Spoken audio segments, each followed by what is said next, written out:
नमस्कार। आज हम देखने जा रहे हैं थर्मोडायनेमिक्स में न्यूमेरिकल्स कुछ देखेंगे जो कि सेकेंड लॉ के ऊपर बेस्ड हैं।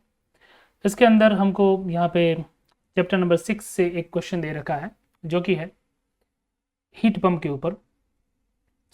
आपको पता है कि जब हीट पंप की बात आती है तो वो सेकेंड लॉ के अंदर COP का कंसेप्ट और सब कुछ आएगा। जब भी आप हीट पंप या रेफ्रिजरेटर सुनते हो तब आपको मान के चलना है कि आपको यहाँ पे COP का जो कंसेप्ट है उसका यूज़ करना पड़ेगा।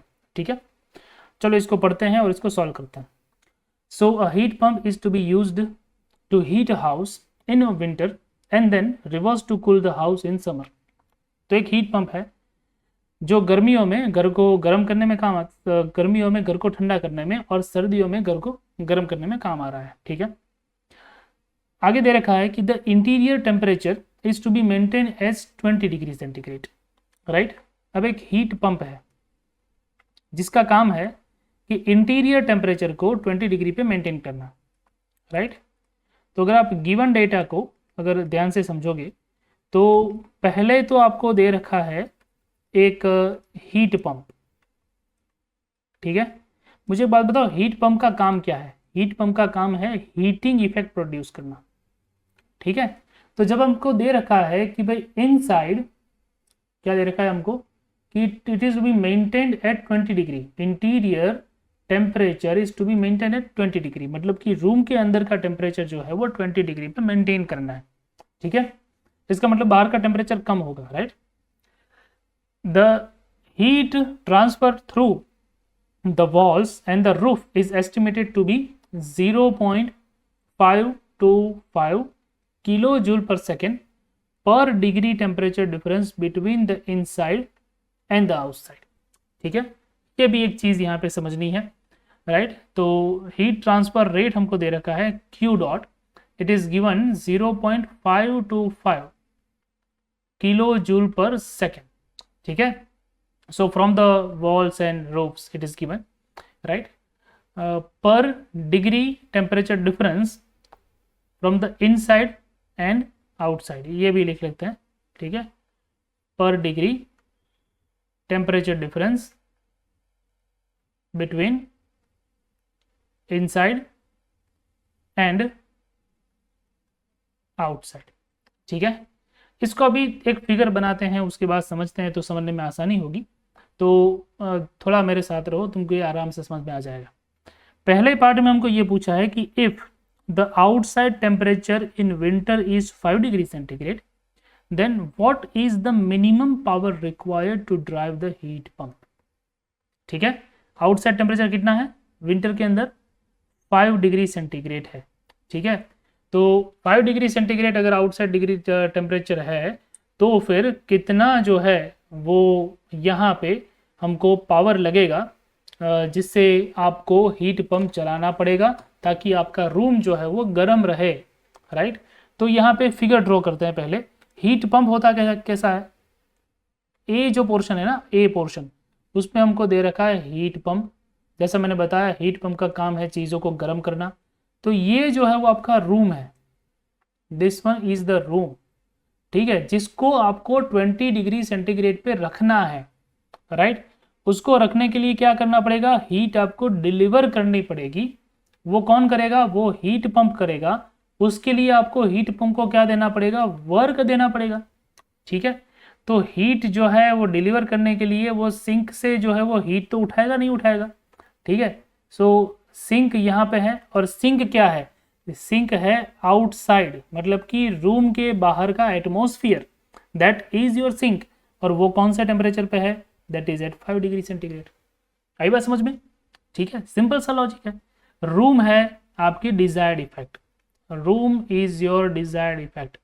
ठीक है, मतलब कि आपके रूम को आपको क्या करना है, गर्म करना है।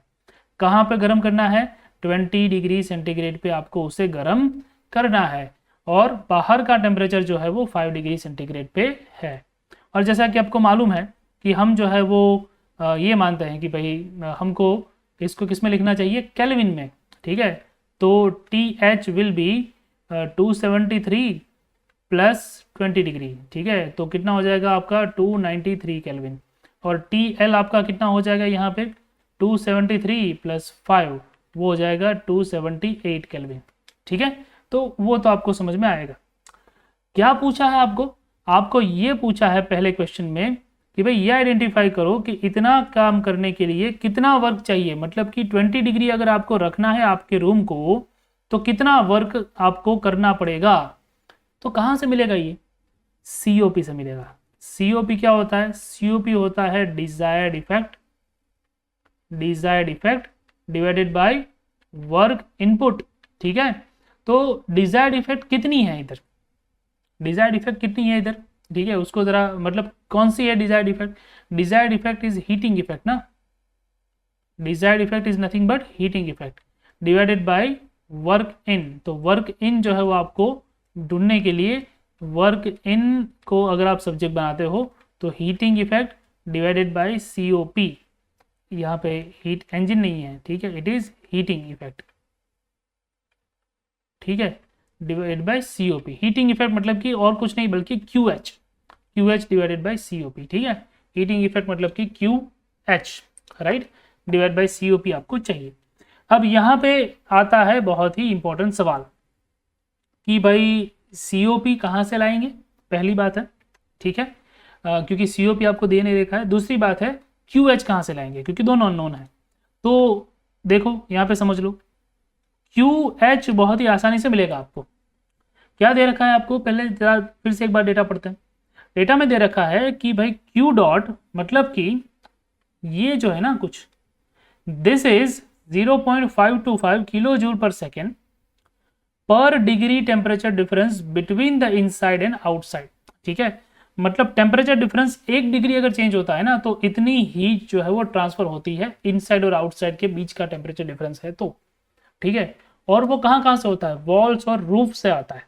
ठीक है, तो ये हीट ट्रांसफर हो रहा है वॉल्स और रूफ से, मतलब कि ये सोर्स का टेम्परेचर अपना है। ठीक है, सोर्स में जो टेम्परेचर जा रहा है, हमारे रूम में जो टेम्परेचर जा रहा है वो यहाँ से जा रहा है। सो ये आपके लिए बहुत ही इंपॉर्टेंट काम की चीज़ है।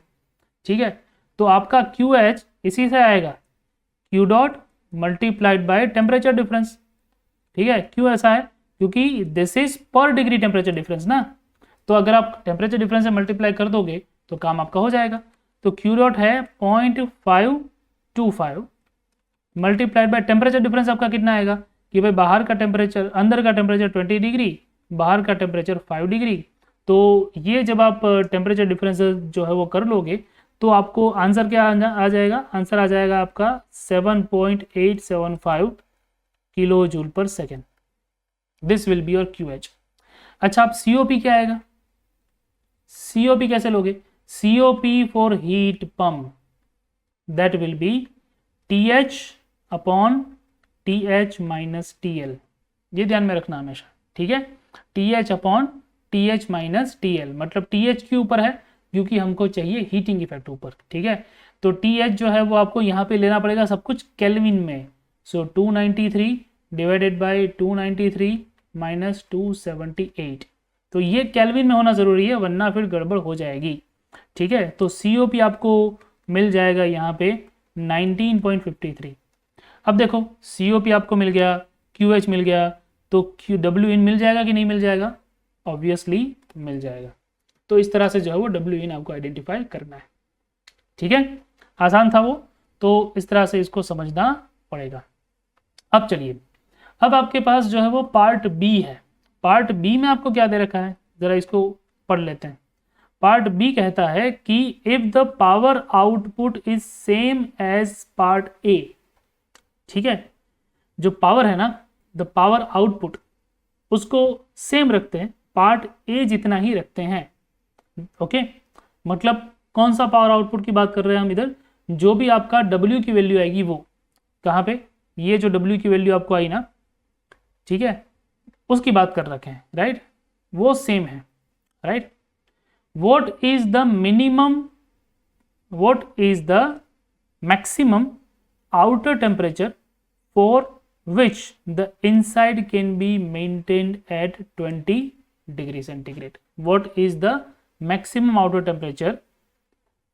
बाहर का टेम्परेचर मैक्सिमम कितना हो सकता है कि जिससे अंदर का टेम्परेचर 20 डिग्री ही रहे? अब देखो ये कहानी बदल गई इधर। पहले वाले पार्ट के अंदर इंपॉर्टेंट क्या था, देखो फिक्स क्या था, बाहर का टेम्परेचर फिक्स था, आउटसाइड वाज फिक्स्ड। जरूरी क्या था, अंदर का, ठीक है, दैट वाज इंपॉर्टेंट।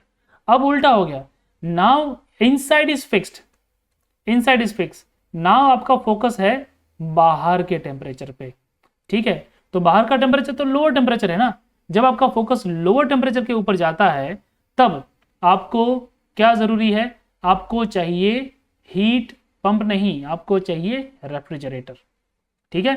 तो चलिए उस कंसेप्ट से इसको भी सॉल्व करते हैं। हमको अब चाहिए होगा एक रेफ्रिजरेटर इसको मेंटेन करने के लिए, ठीक है। यू नीड अ रेफ्रिजरेटर जो कि उतना ही वर्क लेगा जितना पहले वाले में हमने जो है वो फाइंड आउट की थी वैल्यू, ठीक है। ए पार्ट में जितनी वैल्यू फाइंड आउट की ना उतना ही वर्क वो लेगा।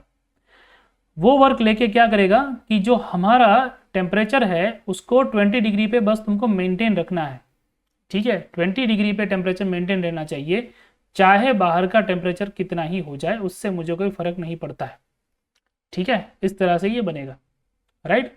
तो यहाँ से आपकी QL जो है वो जाएगी, QH यहाँ पे जाएगी, और ये टेम्परेचर कितना है वो आपको आइडेंटिफाई करना है। आई बात समझ में। तो इस तरह से रेफ्रिजरेटर का कंसेप्ट, मतलब कि हीट पंप को उल्टा दिया हमने, क्लियर है। चलो तो अब देखो, तो इसके लिए भी वही concept, COP is equals to desired effect upon आपका आएगा वर्क इन, ठीक है। तो इधर जो है वो डिजायर्ड इफेक्ट क्या आपकी क्या हो जाएगी, क्योंकि ये रेफ्रिजरेटर है तो QL आएगा। रेफ्रिजरेटर में डिजायर्ड इफेक्ट क्या होती है, कूलिंग होती है ना, तो QL अपॉन वर्क इन तो हमको मालूम है। तो इधर आपका जो QL है वो क्या होगा, वही होगा जो पहले वाले केस में था। तो Q dot multiplied by delta T, मतलब कि टेम्परेचर डिफरेंस। तो Q डॉट मतलब वो था कितना अपना Q dot, that was 0.525 multiplied by delta T कितना था आपका, डेल्टा T मतलब टेम्परेचर डिफरेंस, तो temperature difference T minus 20 degree, ठीक है। या तो आप 20 डिग्री लिख लो या तो आप केल्विन में लिख लो, ठीक है। हम यहाँ पे हमको आंसर केल्विन में चाहिए तो मैं केल्विन में लिख रहा हूँ, ठीक है। चलो तो T माइनस 293 ये आपका हो जाएगा QL। अभी हमको T की वैल्यू नहीं मालूम है इसलिए, राइट। और जब आप COP ढूंढने जाओगे तो COP will be TL upon TH minus TL, ठीक है। तो TL is your 20 degree which is 293, ठीक है। 20 डिग्री का मतलब क्या हुआ, 293 केल्विन ना, तो 293 kelvin divided by TH is T minus 293 kelvin. तो अब क्या करोगे आप, जब फॉर्मूला यूज करोगे तो फॉर्मूला के अंदर इस तरह से वैल्यू रखनी है कि 293 डिवाइडेड बाई T माइनस 293, ये COP आ गया। सामने क्या आएगा 0.525 multiplied by T into 293 divided by W इन की वैल्यू आपको आगे से मिली है, ठीक है। अब ये सारी चीज़ों को जब आप सॉल्व आउट करोगे तो आपको मिलेगा इक्वेशन, इक्वेशन को सॉल्व करने पे आपको मिलेगा T। तो T की जो भी वैल्यू आपको मिलेगी वो होगा आपका फाइनल आंसर। और मुझे जब तक पता है तब तक T की जो वैल्यू है वो आएगी तकरीबन 308 kelvin, which will be around 35 degree centigrade, ठीक है। तो ये आपकी वैल्यू रहेगी, आप ज़रा इसको आइडेंटिफाई करना और देखो कि आपसे ये आंसर आता है कि नहीं आता है। बहुत ही ईजी है, ठीक है, इतना मुश्किल नहीं है इसको समझना, तो आसानी से जो है वो इसका आंसर आपसे आ जाएगा, ठीक है।